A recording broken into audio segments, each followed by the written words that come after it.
Look guys, ये suspicious partner का part 11 है। Hope you like it. आइए देखें आगे क्या क्या होता है।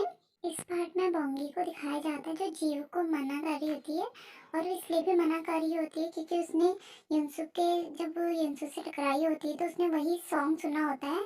तो उसे लगता है कि उसकी वजह से जो जीव है वो खतरे में पड़ जाएगा, और उसी की वजह से जो युनसु जैसा जो कातिल है वो बाहर है। तो इसलिए वो जीव से बोलती है कि हमारा आगे कुछ भी नहीं हो सकता। वो ये सब चीज़ें बोल के खुद भी बहुत सैड होती है और उससे बोलती है। ये आदमी को दिखाया जाता है जो फोटो में जो तीसरा आदमी होता है उसी को दिखाया जाता है। उसके पीछे युनसु भी होता है। तो लग रहा होता है कि जो युनसु है उसे मारने के लिए आ गया है। और उसके बाद सीन शिफ्ट होता है। एक औरत होती है, मतलब एक लड़की होती है जो भाग रही होती है बहुत तेज तेज। उसके पीछे एक लड़का होता है जिसका हाथ टूटा हुआ होता है, और उसके पीछे भागते भागते बोल रहा होता है कि तुम्हारी हिम्मत कैसी हुई मुझे छोड़ने की। तो तभी उसके हाथ में जो चाकू होता है उससे उस लड़की के हाथ में कट लग जाता है। और ये सब चीज़ एक स्कूल की एक लड़की देख लेती है। जैसे वो उसको देखता है तो वहाँ से भाग जाता है। तो जो लड़की है वो पुलिस स्टेशन जाती है अपने बॉयफ्रेंड के खिलाफ रिपोर्ट दर्ज करने के लिए। तो वहाँ पे बोंगी भी आती है क्योंकि वो बोंगी की फ्रेंड होती है। लेकिन जो इंस्पेक्टर है वो बोलता है कि इसके हाथ में तो कोई भी हमें चाकू नहीं मिला है। तो वो बोलता है इतना बड़ा घाव भी नहीं है कि जिसे हम इससे वो कर सकें, लेकिन अगर चाकू मिल जाए तो कुछ आगे हो सकता है। पुलिस वाले बोलते हैं कि हमारे पास 45 घंटे ही हैं, इसको हम 45 घंटों में ही हमको चाकू ढूंढना पड़ेगा, तब जाके आगे को इस पे एफआईआर दर्ज होगी। और बोंगी जब कार में जा रही होती है तो उसे रियलाइज़ होता है कि लाइफ बहुत छोटी है। तो इसलिए वो सोचती है कि मैं जो जीवू का उसे हाँ बोल दूंगी। और वो जीवू के रूम पे जाती है अचानक से। उस टाइम पे जीवू बात लेके जैसे ही बाहर आ रहा होता है तो जो बोंगी है वो बोलती है कि आई लव यू, और बोलती है कि आज हमारी डेट का फर्स्ट डे है। तो एक जीवू बोलता है मतलब ये कहना क्या चाहते थे समझ नहीं आता। फिर अचानक से उसे समझ आता है तो वो स्माइल करने लग जाता है। फिर उसके बाद दोनों ऑफिस में जाते हैं तो वहाँ पे मीटिंग चल रही होती है। तो दोनों स्माइल कर रहे होते हैं, और लेकिन जो चेयरमैन अंकल इन्नू होते हैं वो बहुत टेंशन में होते हैं क्योंकि उस आदमी ने बोला होता है कि जो इस रूम में थे वो दो आदमी मरने वाले हैं। तो चेयरमैन अंकल बोलते हैं कि सबसे ज़्यादा एज तो मेरी है, तो पहला आदमी तो मैं हो गया, उसके बाद इनू मरेगा क्योंकि वो दूसरे नंबर में उसकी सबसे कम एज है। तो इनू और जो चेयरमैन अंकल है वो दोनों मतलब इस चीज़ की वजह से बहुत एपिसोड होते हैं, बहुत मतलब वो होते हैं कि हम दोनों के अब मरने की बारी ऐसा है। और वहाँ पे बातें चल रही होती है। वहाँ पे जो बोंगी है वो चेयरमैन अंकल से लड़ाई कर रही होती है बहुत ज़्यादा। तो वहाँ पे उन लोगों की बहस चल रही होती है। चेयरमैन अंकल बोलते हैं बोंगी से कि तुम बीच में क्यों कूद पड़ती हो हर टाइम पे, नो एविडेंस, तुम चुप रहो। तो वहाँ पे जो जीवुक है वो बोंगी को लेके आगे चले जाता है साइड में, और बोलता है कि मैंने तुम्हें बताया नहीं था कि मेरे को किसी ने पाला है, पाल पोस के बड़ा किया है। तो बोंगी बोलती है हाँ हाँ तुमने बताया था, तो क्या। तो बोलता है कि जो मुझे एक्चुअली में जिन्होंने पाला है वो चेयरमैन अंकल है। तो बोलते हैं अच्छा ये तुम्हारे फादर है। तो बोलती है हाँ हाँ यही मेरे फादर है। तो जो हमारी बोंगी है वो सोचने लग जाती है कि मैंने इनके साथ कैसे कैसे मतलब बात कर रखी है, और मैं कैसे इनके साथ लड़ाई करती थी, और इनकी नज़रों में मेरी क्या इमेज है। ये सोच के बहुत मतलब हंसने लग जाती है पागलों की तरह, और सोचती है कि इनको ही मेरा ससुर बनना था, और बहुत हंसने लग जाती है पागलों की तरह। दूसरी तरफ इन्नू को दिखाया जाता है जो जिसको एक आदमी का फोन आता है कि जो आपने फोटो दी थी उसमें से जो तीसरा आदमी है वो आ गया है यहाँ इस देश में।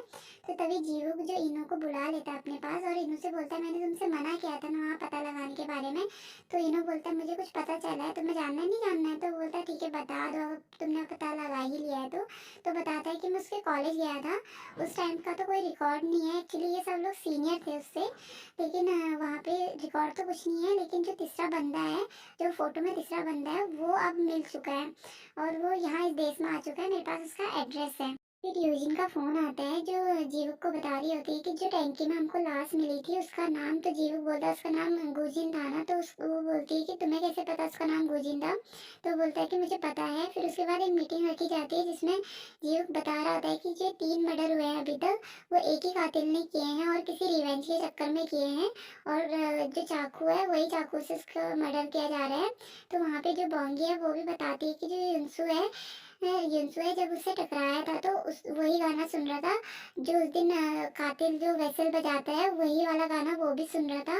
और वो सब चीज़ें मतलब बता रही होती है कि उस दिन रात को भी वही वेसल बज रही थी, और उस दिन जिस दिन मेरे को वो पुलिस वाले पकड़ के ले जा रहे थे तो उस दिन भी वही वेसल बज रही थी। तो जो जीवुक है वो बोलता है कि अब हमारे पास लेकिन कोई एविडेंस नहीं है युनसु के खिलाफ, तो हम इसमें कुछ नहीं कर सकते, या हम सबको ये लीगल तरीके से करना होगा और गवर्नमेंट पे छोड़ देना होगा। तो इस बारे में अब कोई बात नहीं होगी, क्योंकि हमको बहुत खतरा है और हमें बहुत संभल के रहना पड़ेगा। तो वहाँ पे जो जीवुक है वो बताता है कि वो बोल रहा होता है बोंगी से कि तुम ठीक हो ना, तुम प्लीज़ अपना ध्यान रखना और प्लीज़ गिल्ट मत रखना कि तुम मेरी वजह मतलब तुम्हारी वजह से मैंने इस युनसु को छोड़ा है, क्योंकि युनसु था ही इतना चालाक, उसने मेरे को भी अपने झांसे में ले लिया था। तो तुम इस चीज़ का प्लीज़ गिल्ट वगैरह मत रखना और अपना ध्यान रखना, और कहीं भी बाहर जाओ तो किसी न किसी को अपने साथ ले जाना। ये सब चीज़ बोल रहा।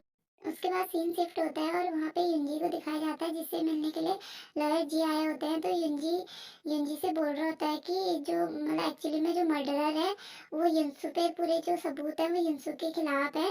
तो जो यूजिन है वो बोलती है मुझे भी वो आदमी थोड़ा अजीब ही लगा था, क्योंकि वो अजीब से तरीके से हंसता है। तो वहाँ पे लॉयर जी बोलते हैं कि तुम भी अपना ध्यान रखना, और क्या कहते हैं उसके वो किसी को भी मार सकता है, तो प्लीज़ तुम भी अपना ध्यान रखना। और वो दोनों एक दूसरे को देख। सीन शिफ्ट होता है, जीवुक और बोंगी को दिखाया जाता है जो नाइफ को ढूंढने के लिए वहीं जाते हैं जहाँ उस रात को हादसा हुआ होता है।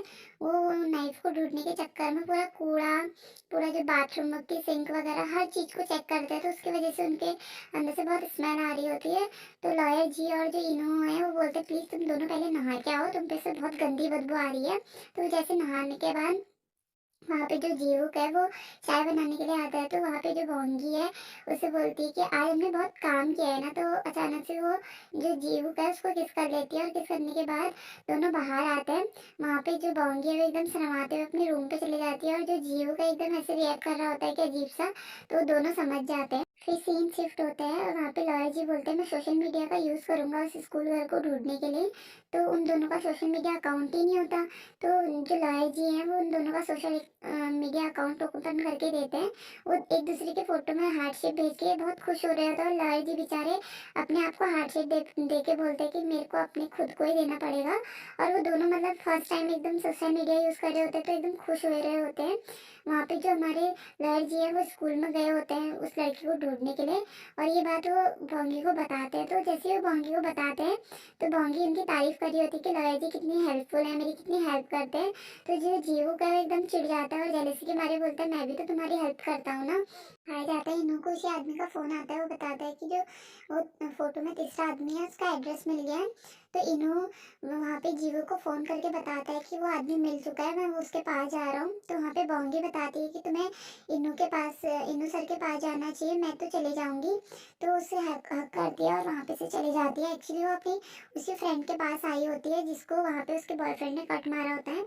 ये अपनी फ्रेंड के पास आ जाती है। तो उसकी फ्रेंड बोलती है कि क्या ज़रूरत थी तुम्हारे आने की। तो वो बोलती है कि क्यों, मैं तुम्हें प्रोटेक्ट करने आई हूँ।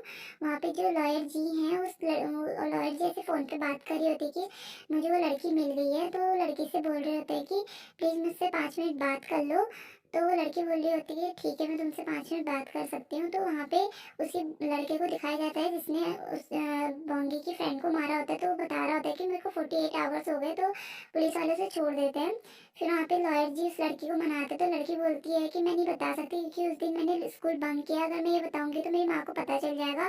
तो लॉयर जी बोलते हैं ये बात वैसे भी तुम्हारी माँ को मैं बता दूंगा, अगर तुम नहीं बताओगी तो मान जाती है इस चीज़ के लिए। फिर वहाँ पे बोंगी और उसकी फ्रेंड को दिखाया जाता है, आगे से अचानक उसकी फ्रेंड का एक्स बॉयफ्रेंड आ जाता है उनको मारने के लिए, और हाथापाई में जो बोंगी है उस पर अटैक करने लग जाता है। तो उसके हाथ में कट लग जाता है बोंगी के हाथ में। और वहाँ पे जो जीवुक है वहाँ पे लॉयर जी जीवुक को फ़ोन करके बताते हैं कि जो लड़की है वो मान गई है, लेकिन जो लड़का है उसका एक्स बॉयफ्रेंड है उसको जेल से निकाल दिया क्योंकि 48 घंटे हो गए थे। तो तभी वहाँ पे जीवुक आ जाता है और जो बोंगी है उसको बचा लेता है। तो बोंगी वो फिर से उसको मारने के लिए जाता है, तो बोंगी उससे पीछे को खींच लेती है। फिर बोलती है कि तुम जाओ, इनू सर अकेले हैं, पता नहीं वहाँ क्या हो रहा होगा। होता है फिर इनू को दिखाया जाता है, जीव बार बार इनू को फोन कर रहा होता है। तो वहाँ पे इनू फोन पे बात करते करते बताता है कि वो उसके अपार्टमेंट के बाहर पे है और उसके अपार्टमेंट के अंदर जा रहे हैं। तो फोन तो कट हुआ नहीं होता। वहाँ पे इनू जैसे अंदर एंटर करता है तो वहाँ पे एक आदमी पड़ा हुआ दिखाई देता है। वो उस आदमी के पास जाता है तो वो वही आदमी होता है फोटो वाला, लेकिन उसके पेट में किसी ने चाकू मार के उसको मार दिया होता है। तो इनू जैसे उसके मतलब सांसें चेक कर रहा होता है तो वहाँ पे पीछे से उस पर कोई हमला कर देता है।